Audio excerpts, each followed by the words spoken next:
Hello. Today, I'd like to tell you about Kernel Flux, our whole-head optically pumped magnetoencephalography system. I know you can't wait to hear about the atomic physics that we've packed into these modules. Every one of these contains 9 optically pumped magnetometers in a format that we can pack around the head with hundreds of channels of data. But before we get into all that, why don't I just show you the system at work? To do that, I'll simply close my eyes and open them again. What you should be able to see is an increase in the alpha rhythm which comes from the back of my head.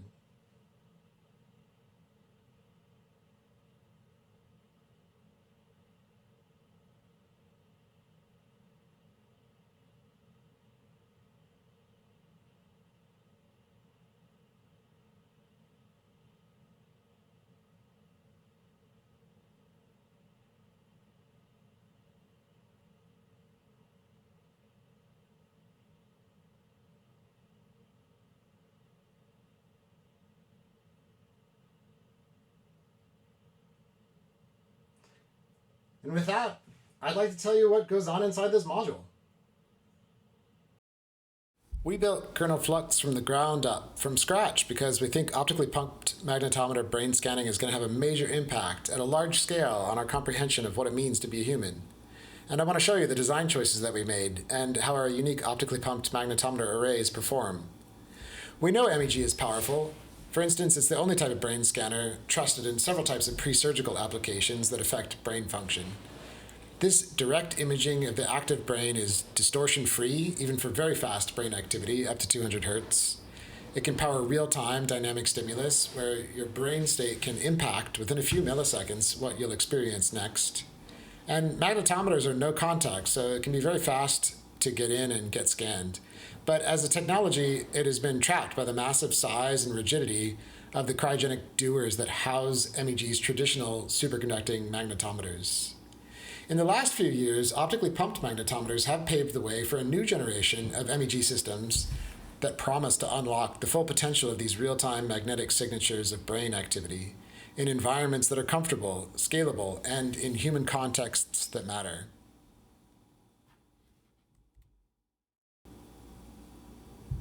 Building Flux has made us start to think. What are the shapes of our thoughts? What would we do with images of our own thoughts if we could see them? What if we could see the thoughts of others and interact directly with those representations of selves? Maybe you've heard of OPMs, or maybe you haven't yet. Will that make a difference in the shape of your brain's thought patterns as you listen to this talk? Here is a more immediately tractable question. What are the shapes of the magnetic fields that emanate from our neurons when they fire? This is the critical question for an MEG sensor system, for any imaging technique really, to ensure that an array of discrete sensor pixels sample the image field with the correct pitch. What we're looking at here is an image of a simulated neuromagnetic field emanating from a single, isolated, realistic cortical neural bundle in the prefrontal cortex.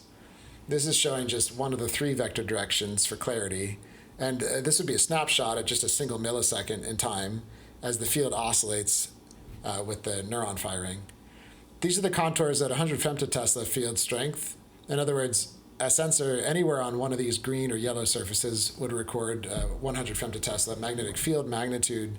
That'd be along one of the scalp tangent field directions. Of course, the real field is invisible, but it comes right out of our heads, just like this when we think. And if we could reach up and touch it, well, for one isolated neural activation anyway, this lobed object is just about what we might feel.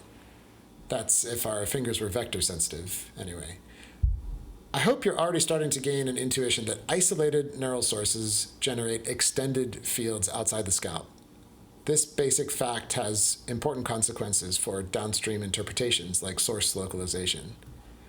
The small blue spheres here are Flux's 360 head-worn magnetometers, grouped 3 by 3 in 40 modules around the whole head.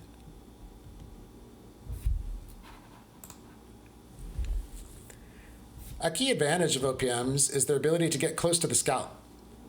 Why does being close matter so much? Well, we saw that realistic, isolated single neural sources, modeled here by current dipoles, generate fields that curl up to about the size of a key lime outside the scalp at that 100 femtotesla contour. Of course, we could have chosen a smaller field amplitude, and the contours at that amplitude would certainly be bigger, so we could, in principle, detect those from farther away, but then they would have less intricate detail too, which means there's some information loss as sensors with an actual noise floor move away from the source. This isn't a surprise about magnetic fields. We expect that when we're far away from their source, the fields are essentially uniform. That's one of the ways we can do MEG at all. Figure out which fields are uniform and ignore those. They must not be coming from inside the head. Now let's go the other direction, towards the scalp. Now we find that there is more intricate detail to resolve, and this is even more the case when we look at coordinated source activity. By that I mean neural sources firing at the same time and with spectral overlap, but out of phase. I won't speculate here about the types of human cognition that might give rise to increased neural coordination, but I certainly think those are the right questions to ask. So here we can see that for a pair of current dipoles, the resulting field is more tightly curled up and can only be seen at this contour level by a sensor array with a tight transverse pitch and a small scalp standoff. This is also the 100 femtotesla contour level. At any rate, we need a way to structure our thoughts about scalp standoff. Let's look at the ability to reconstruct the underlying isolated dipole source, the one at the top, using only our discretely sampled OP-MEG array. This is a very relevant benchmark activity for any brain scanner. These data are simulated, okay, but based on the real geometry and empirical sensitivity of our flux magnetometers. This normalization level is chosen so that we would achieve this maximum reconstruction if our magnetometers were literally on the scalp. In reality, of course, we need several millimeters of insulation and packaging. For illustration, I've overlaid here the familiar spherical harmonics, which underlie this analysis, but there's also a vector aspect that is relevant for magnetic fields, but I'm not showing that. Anyway, you can imagine trying to represent the four-lobed field structure up at the top by adding up some S wave and a bit of P wave and quite a bit of D wave. Basically, we're using successive series of the vector spherical harmonics to represent finer and finer structure of the magnetic fields. But that only works up to the point where the most intricate details are not washed out by the sensor noise. Beyond that truncation, you can always keep adding terms to the reconstruction, but the sensors aren't actually seeing those details anymore. So here's the same sensor array, but with an additional 20 millimeters of standoff. That's not an outlandish amount of extra packaging or insulation for some types of magnetometers, but the ability to reconstruct even simple sources from that extra distance is already severely degraded. And now there's no point in looking for those delicate, high-order spatial components. Incidentally, this plot was constructed for the worst case of flux, where the source happens to be right in between modules. But if we get lucky and have a source right under one module, we do see a bit of useful added information, which is shown here, and that makes sense. What I hope to have accomplished here is, in order to capture the most interesting neuromagnetic fields, we want a system architecture based on dense arrays of OPMs close to the scalp. Dense arrays of OPMs close to the scalp. That is exactly what we have built in Kernel Flux. Let me show you how we did it.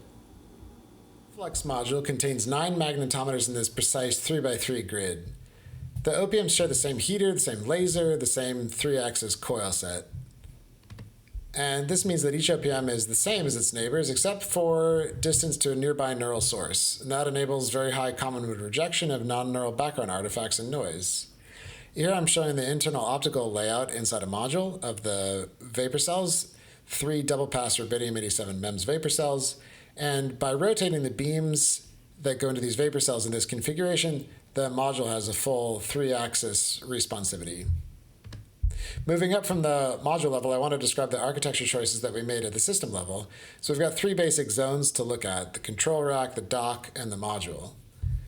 And the basic job of the dock is to manage the cable fan-out that comes from the rack and heads to the modules, where you've got to have a large number of flexible cables and fibers. Here's the basic optical chain that runs from a high-powered edge-emitting laser in the control rack down where it gets split to 8 modules in the dock, and finally to the module, where the beam splitter array inside the module handles the rest of the splitting. I'm going to blast through the control loops, but the most important ones are here we lock up the frequency of the laser in the rack. We have an intensity servo built on a photodiode in the module, and we monitor and servo the intensity of each module's input light. We pull the OPM photodiode data out, and this is where the MEG data stream originates. And of course, we're also able to turn the servos back on and modulate the 3-axis coil set using this data stream. We have DC power in the clock, and finally, the heater control loop is all fairly sensible. On the left, we can see the nice effect of the module stability in a desktop experiment where we deliberately apply a pretty strong 100 picotesla common mode tone at 9 hertz. This represents some kind of non-neural signal, and it's rejected to a very high degree. So the OPM array stability is part of the story of Flux's performance envelope, and the other part is the active servo of the carefully shaped magnetic fields inside the array module. And that allows us to accurately servo all 9 magnetometers together in lockstep. It keeps them all in their linear range, even under head rotation, and even in a not particularly well-shielded background field. And these two parameters together, head motion and elevated background field, are worth an enormous amount to us. The head motion gives us participant comfort for long data sets where human interactions matter, where human motion matters, where conversational head motion is extremely interesting for new neuroscience paradigms, and where real-time stimulus can be driven by dynamic brain states, even with human motion. And meanwhile, operation in finite background fields gives us the chance to see those new neural applications get developed in lightweight, low shielding factor environments, which can be production scaled. Look at our performance envelope in a slightly new way. So this is a gradiometry experiment that we did on a desktop. So there's no human participant, but what we've done here is applied a pretty substantial background field, and then we've made it rotate to simulate the effect of head motion. So you can tell 100 nanotesla field, and our simulated participant is waving their head, shaking their head. Conversational head motion means pretty large-scale movement at a low frequency. Now what happens is the Flux modules automatically servo that apparent background field, and they bring the OPMs back down into their linear regime of very, very close to zero field, so from 100-ish nanotesla down to just a couple nanotesla. And in that linear regime, then the OPMs are able to support signal processing such as gradiometry. And here we see the progression of scales from 100-ish nanotesla to about single picotesla. We're applying a deliberate gradient tone. So at 22 hertz, we're applying a magnetic field that represents a small scale, in fact, just maybe a couple hundred femtotesla of difference in the gradient between these two OPMs. And what we're showing is the ability to recover that gradient that's corresponding to recovery of the neural type of signal, even with very substantial background fields and very substantial head motion. So again, what we're seeing is the performance envelope of Flux. Ambient field of 100 nanotesla is a very substantial field. It corresponds to really reduced requirements on passive magnetic shielding. It's the kind of background field that we can attain with just a single layer of passive magnetic shielding material and some active coils to do some active servoing.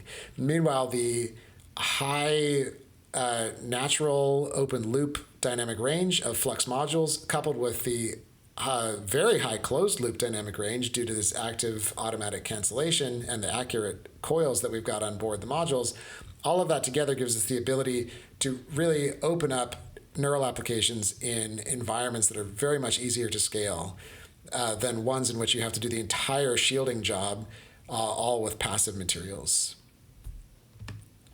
Okay, up to now we've looked at a lot of sensor data. This is actual MEG data. This is an auditory response experiment on a human participant. So this may be a familiar looking signal. This is a simple and pretty fast neural signal. It's commonly used to assess the quality of MEG systems and it's this auditory event related field. So these peaks and troughs occur in the auditory cortex. and they occur 100 to 200 milliseconds after the onset of an abrupt tone. And here what we played were abrupt tones at 440 hertz. So these data were acquired last summer, actually, with our very first batch of sensor modules. So you can see we have not yet populated the whole montage yet at this time. But these first few modules, the ones right off our first production line, were enough to show that we do have an MEG system. And even at that first batch, they had single event trial classification capability, which you can see both in the single trials that are plotted in the background here, each trace, and also the evidence as the trials are stacked up, the evidence that you can see the onset with the appropriate latency of the auditory ERF. What I'd like to show you now is the ability of our densely packed OPM array near the scalp to acquire high resolution signals. And to do that, independently of human factors and noise, we built a phantom field source that has a set of 16 precisely fabricated coils in known positions, and each coil is individually addressable. And here it is, mounted in the Flux MEG system, and it's emitting fields from a depth that would be within the cortex of a live participant. All right, let's take a look at the experimental data.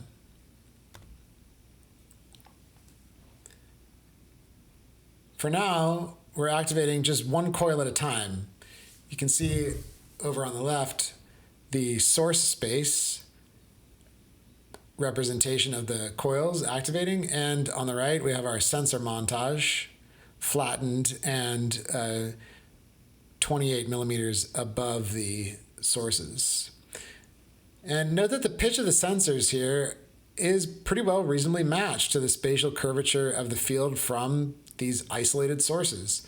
And the evidence for that is, well, the gradient of the response that you can see across adjacent OPMs in the modules that are near the source is pretty evident.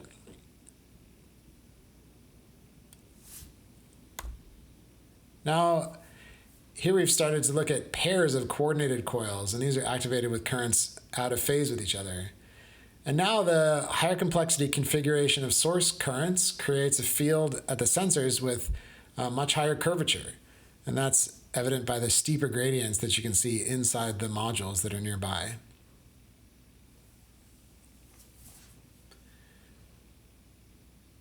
We really feel that Flux is a discovery platform for brain signals with complexity like this. I am currently in a traditional, multi-layered, sealed door, magnetically shielded room. This room is great for shielding magnetometers like Flux from ambient field sources, including the large field from the Earth, but it is difficult to scale this environment, and it's also hard to have natural human responses in here.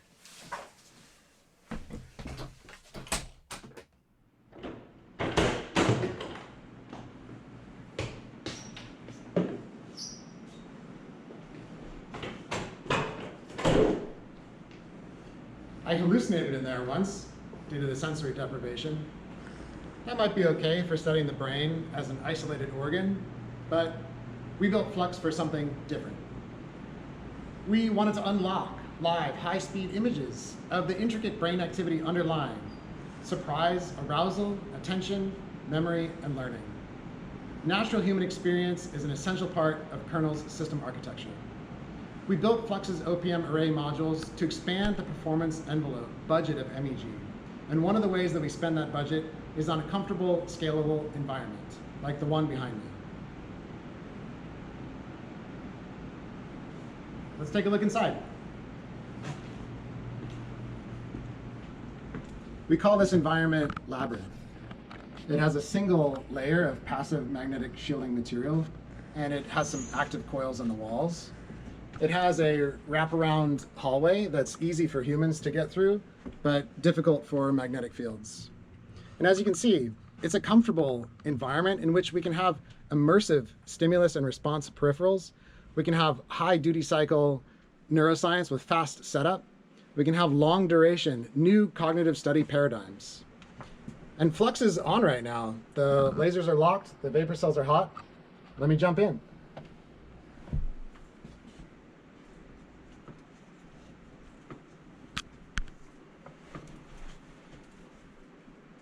So what we're going to see is just a few select channels of scalp radial magnetic field. And most of the data that you'll see in this real-time view is just ambient power line noise. Of course, we filter that out at 60 hertz offline. But as you can see, those fields are just a few hundred picotesla peak. And this system is ready for human MEG. Let's take a look at some data from this environment processed offline. This image shows the very first neural data set from Labyrinth. Using a system of systems approach with a single layer of passive shielding in its wraparound hallway instead of door, and active cancellation from the coils on the walls, we have achieved earth field suppression down to a few nanotesla.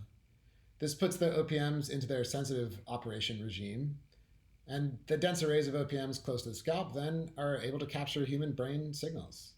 These data are very consistent with what we expect from the brain's alpha rhythm as our participant opens and closes their eyes. We chose this task not because it reveals particularly sophisticated neural activity, but because it is free of peripheral and stimulus artifacts. So as we push more of our processing pipelines into our real-time firmware, you'll see a continual expansion of the real-time capabilities of this immersive neuroscience discovery platform. And with that, I've come to the beginning, not of this presentation, which is a milestone for us, after more than 2 years of a mostly stealth effort developing our scratch-built OP-MEG system, Kernel Flux, but the beginning of what we expect to be an era of readily available insights directly from the brain. With more than 700 channels of data from our densely packed arrays close to the scalp, in modules that follow along with conversational head motion, in an immersive environment that humans really want to spend time in, we're ready to ask new types of questions about patterns of human thought. We don't expect to do this alone, which is why we built Flux to be scaled up. I have the great privilege of working with this team, the fastest full-stack hardware development team that I have ever heard of. These scientists and engineers are incredibly cool under fire, and we've flipped the switch from stealth to openness. We look forward to your outreach and questions.